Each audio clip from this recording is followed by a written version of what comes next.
warahmatullahi wabarakatuh. Perkenalkan, nama saya Yuni Herina, NIM 2711998, kelas 4D Tatris Biologi.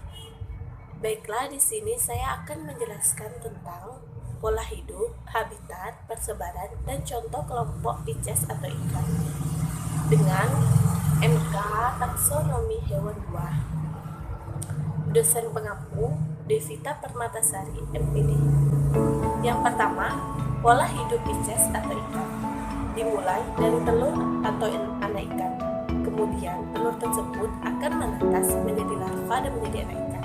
Selanjutnya akan tumbuh menjadi ikan remaja yang biasa disebut dengan ukuran fingerling atau sebesar jari-jari manusia dewasa, dan akan terus mengalami fase pertumbuhan sampai menjadi ikan dewasa yang akhirnya akan menghasilkan keturunan. Proses pertumbuhannya menuju dewasa, beberapa jenis ikan berbeda dalam pola pertumbuhannya. Ada ikan yang relatif menetap dan ada pula yang tidak menetap, bahkan sampai jauh dari tempat bersama. Di samping itu, ikan yang hidupnya bersifat migrasi atau berpindah umumnya merupakan ikan yang tidak dipelihara karena hidup di perairan umum. Pembahasan yang kedua, habitat atau tempat hidup Pisces atau ikan. Perbedaan habitat atau tempat hidup pada setiap kelompok atau individu Pisces bervariasi dari satu tempat ke tempat hidup yang lain. Ikan merupakan penghuni utama pada ekosistem perairan yang tersebar di perairan air tawar seperti di danau, sungai, dan lain sebagainya. Ikan memiliki peranan penting bagi ekosistem dan lingkungan.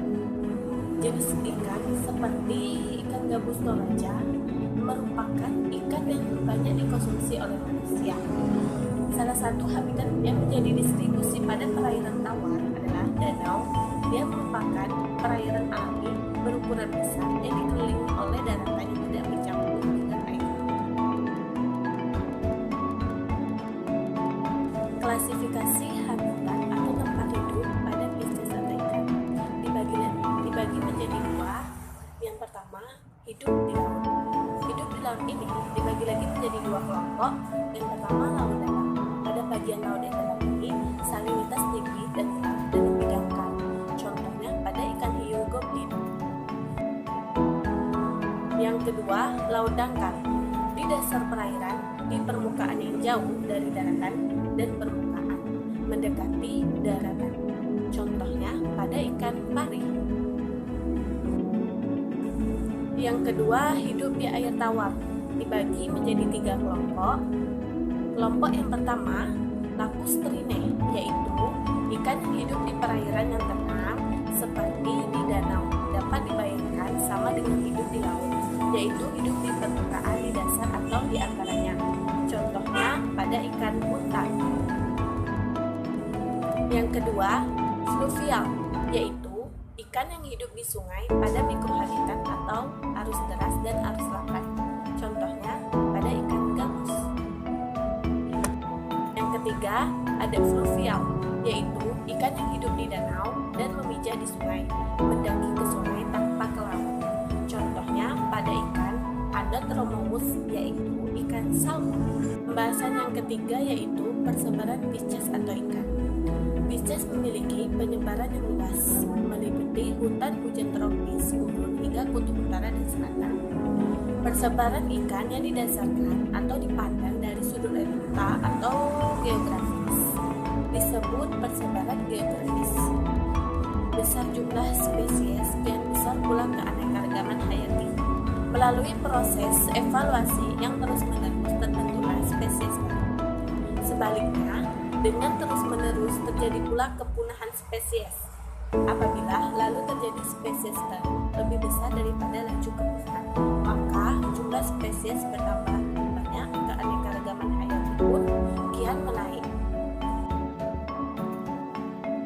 Baiklah, itulah pembahasan dari saya. Selanjutnya pembahasan tentang persebaran Pisces serta contoh kelompok Pisces atau ikan akan dilanjutkan dengan saudari Sagita Cahya Ramadini. Kepadanya dipersilakan. Sagita Cahya Ramadini, saya akan lanjutkan penjelasan dari saudari Yuni Herlina.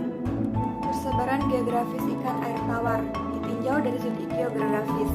Ikan air tawar di Indonesia mendiami 3 daerah sebaran geografis, yaitu paparan Sunda, daerah Wallace, dan paparan Sahul, yang dibatasi oleh 2 garis, yaitu garis Wallace dan garis Weber.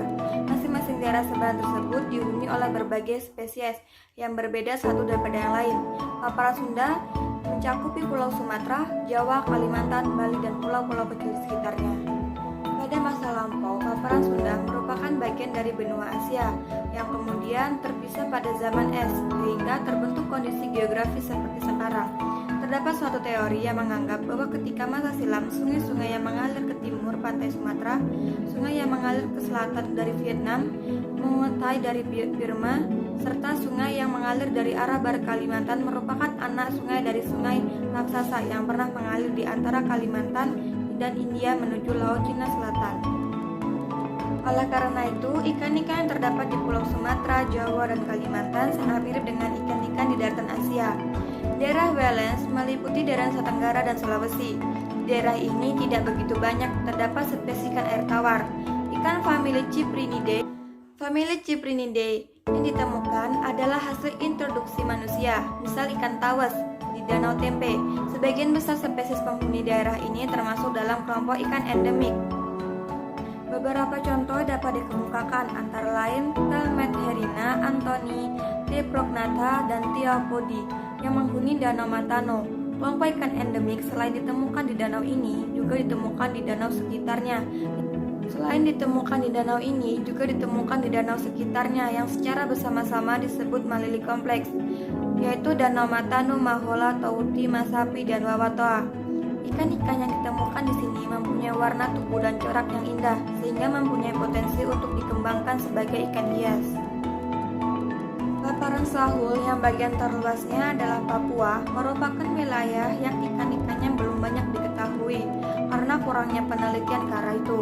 Penelitian yang memberikan banyak kontribusi dalam mendeskripsikan ikan di Papua adalah Alan dan rekan. Di paparan Sahul tidak ditemukan ikan-ikan dari ordo Cypriniformes. Beberapa jenis ikan yang hanya dapat dijumpai di sini adalah Glossolepis, Incisius, dan Siletrina sintenensis yang menghuni di Danau Sentani. Di Danau Ayamaru ditemukan ikan-ikan Melanotenia ajamorensis, Melatania boesmani, Glossogobigus hosei, dan Pseudomugil reticulatus.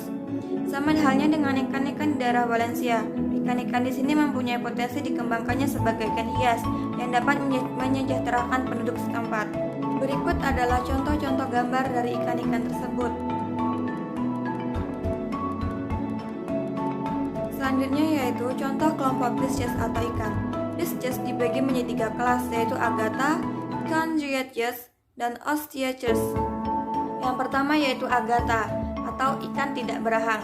Agatha adalah kelompok ikan yang tidak memiliki rahang, namun memiliki mulut berbentuk lingkaran, berparut, dan memiliki gigi. Tubuh berbentuk silindris memanjang, kulit tidak bersisik, lunak, dan berlendir.